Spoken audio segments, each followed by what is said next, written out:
today's video, I'm going to go ahead and go all the way from a noob to a pro in a Rise crossover. But before we go and do that, would you guys like yourself a chance to win a free Game Pass? All you need to do is drop a like, subscribe to the channel, and comment your Roblox username down below. I give away multiple Game Passes every week. Anyway, guys, without further ado, let's get on with the video. Well, this video is really very different to normal videos I do on this channel, as it's more, instead of me showing you a tutorial, it's me showing you myself actually going ahead and doing it. To set some rules straight, I'll be spending no Robux on this account. I won't be giving myself anything or helping myself out in any way possible. So it's just gonna be anything that a new player can go ahead and do. So let's go and start this video off. And the first thing I think we should do from a noob pro is let's redeem some codes, because they have codes in the game, so you might as well go ahead and take advantage of them. So the first code is update.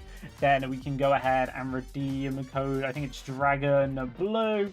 And then there's one more code as well, and the code is Runes. Redeem all three of them codes. That means we're already starting off now with a blue dragon, which is kind of broken there. And we also have some runes and 100 tickets, which we're going to save onto for now, because we're probably going to find them to be a little more useful later on in the series.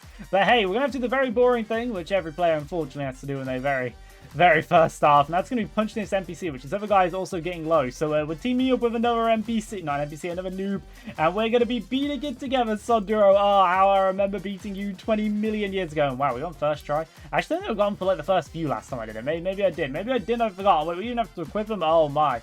Wait, let's also get the right settings on. So we turn other shadows off, ultimates off, fog off, cutscenes off. Let's turn all of these off, and this should make it a little bit easier. And for now, we just kind of need everything we can get. And this other NPC, he's like my new boy. We're double teaming these NPCs with an NPC at my side. Okay, I don't think this guy understands you have to rise. Maybe he does. Also, we miserably failed there. Okay, well, we're getting an extra 1 DPS. This feels like cheating. Also, we don't have auto attack. Okay, this is a lot harder than I remember to go ahead and get your team started off at the very beginning. Okay, so now we have a full team of Sonderos. It's time to get these guys maybe leveled up a bit, or at least try some slightly better units. We'll probably be able to start making a little bit of a work on some Gonchis now. We're not doing crazy DPS. We're doing, actually, I think we're just doing about 100, but we're doing 50. Okay, 50 DPS, that isn't terrible. These guys' levels may not be the best, and it's really funny seeing things this low level, but I'm confident we actually should be able to make a lot of progress throughout this series. I'm just gonna make bigger and bigger jumps as we go on. But hey, let's go and see if we can get our first Gonchi, and we did get one, so let's throw them on the teams. We have a lot of team changing to start off with, and I'm trying to do this very systematically. As cool, these are all going to be E ranks. There's no real part of me gonna get too excited about any of them, but we should be able to get at least a decent amount of damage in the first episode of this series. If this is something you guys do want me to make multiple parts of, I realized I've been finding this NPC probably a little bit too long, as this is probably not the most effective way to spend my time. I've spent at least 15 minutes now in total, so it's probably 10 minutes on just that one NPC.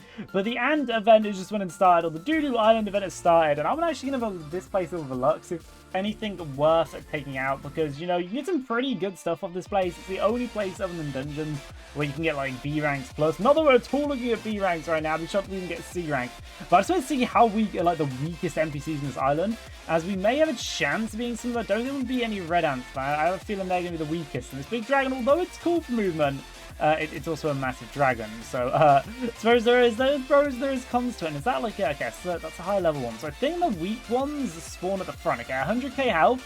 You know what, that's pretty high, to be fair. We can see if we can do any damage to it, and I don't know if I'll even be able to beat this in time, as the event goes away in 14 minutes, so 11 minutes. I spent way too long on that other NPC, but we should hopefully be able to get the damage shut down a turn, and we'll see if we can maybe arise this ant. It's gonna be very crucial to our team, as yeah, the ants do more than I think everything else in the normal island do. So that'll be give us quite a big jump, and then maybe we'll see if a good dungeon appears, and maybe give that a try. And just like that, it did take us a bit of time, but we managed to go ahead and get an Ant Soldier, which you may not think he's doing a lot of damage right now, but he is already the best unit on my team. And we actually should be able to level him up a little bit, but I've realized it probably isn't worth going in and doing this island now. Purely the health in the area is still a little bit too high. And I probably should my other units leveled up first. I know it's probably a little bit of a mistake on my end, but I should probably focus on the brutes first, then maybe hop over there to go and get some higher ranked stuff. Or like I said, if a leveling dungeon opens up, I will go ahead and do that. Also, I was just AFK for a bit, not doing anything. So the total time I'm playing the game isn't really accurate anymore, so I can't really use that as an indicator.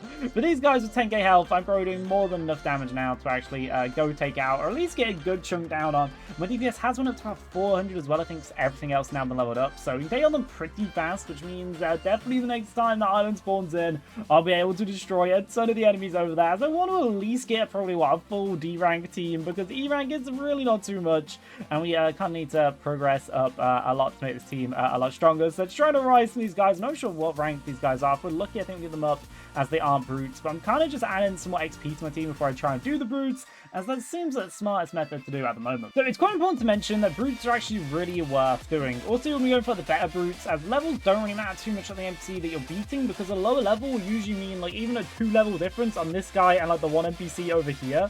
They have 2-level difference. It's an extra 40k health, which I want to do in 1k DPS is actually quite a bit of time that I can save just by attacking this guy. I know I'm going to show the NPC, but if we go too far away, it won't work. Also, make it clear, this kind of series is more just for fun and to show you guys how actually it's possible, and I'm not doing any crazy methods in any of these videos. I may do some tips and tricks that I show off in other videos and use some knowledge I know, but I'm not trying to speedrun this. I'm usually have editing videos or doing other stuff in the background when playing on this account, so I could definitely make this more optimal, but hey, I feel like it's just a fun little series to do. Also, a little fun fact about brutes, and I mentioned earlier, but hey, when you're a Ryzen, you get the higher rank, so when you're starting off, going for these guys is worth it, because you're going to instantly go ahead and start getting D-ranked your team, which have a higher level capacity. The lower the level, they're still doing more damage. We didn't get it because they are quite hard to rise, but hey, that 5 times XP is definitely worth it, trying to get these guys leveled up, because look how much his Ant Soldier's already doing. This is an E rank, and this guy's a D rank, so he is doing way more than everything. This is why I said the Ant Soldiers are worth it going for, because they do a lot of damage. Even at the lower rank, the Ant Soldier is actually half my whole team's DPS.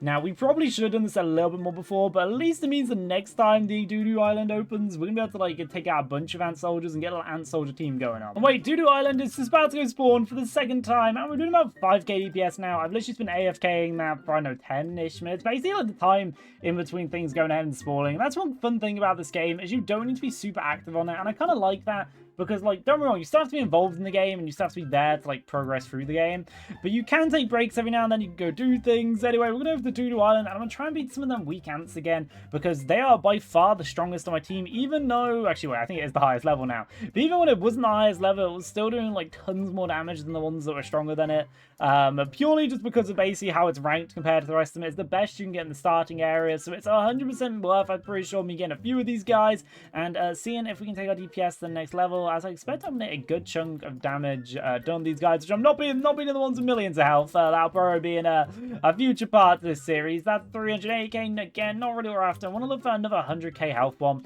as it's slightly annoying we don't have any land mounts, because basically I have to keep like dashing. It's probably actually easier to dash between them than, you know, running, go through them. I'm so used to just one-shotting these guys. I'm like, 80k, that's barely anything for one of these guys. So hopefully we can take them out pretty speedy, because really 80k is like not at all much. I'm only basically at the point where like melees are useless. They never really are that good in the game anyway, but I suppose like at least at this moment there is like no reason for me to use one. I still haven't even done a dungeon yet, which is kind of crazy, and we also got an ant, so I think the chance of getting like a normal E rank ant is like way too high almost, I want to say. And do they respawn? Wait, they don't respawn? Okay, wait, did I know that? I feel like I did know that.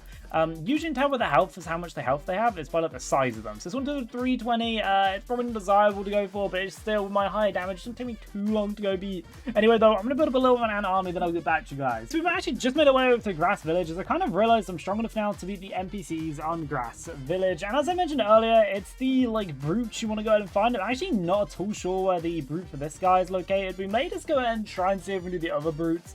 We'll take out a few more of these though, because I am noticing my DPS is starting to go up a lot. Right, I got 10k DPS, which is probably more than I think I thought I was going to make in this video.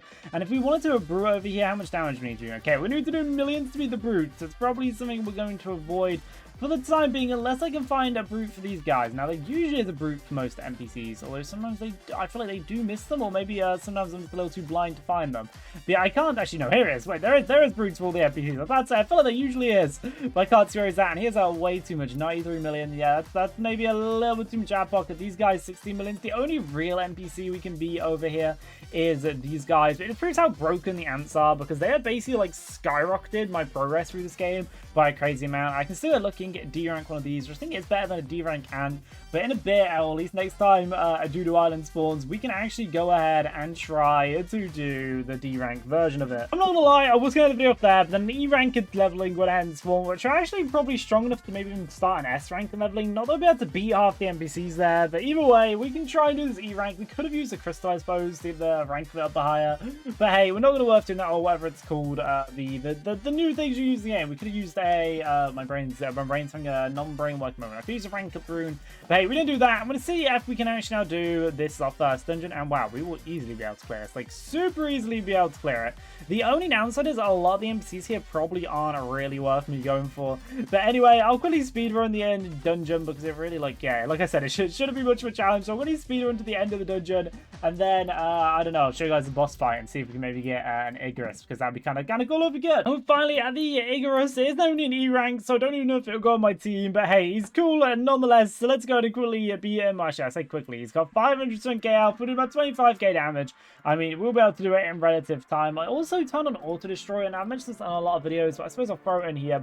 When you're doing dungeons, you can go ahead and get powder dust. You also get some other rewards as well, so it doesn't hurt to go ahead and having auto destroy on, especially if it's a dungeon you have no intention of keeping anything from, other than the bosses, of course. I'd always recommend not having it on for bosses, because bosses are just cool to go and get. Either way, they're about to get the Vermilion. Hopefully get the Vermilion. It's a D rank one, so it should be relatively easy to rise. I say that, and this is going to mission we failed. No, we got a first try. That is very, very cool there. Does he make it on our team? He doesn't make it on our team, but hey, he's added to the collection, and this is probably where we're going to go ahead and end the first episode of the series. I don't know, 100 likes, and I'll make episode 2. Me and my boy Vermilion and my random ants. Yeah, we're good. Anyway, what's the video? I have loads of tutorials in this game to enjoy this video. See you next one. Bye.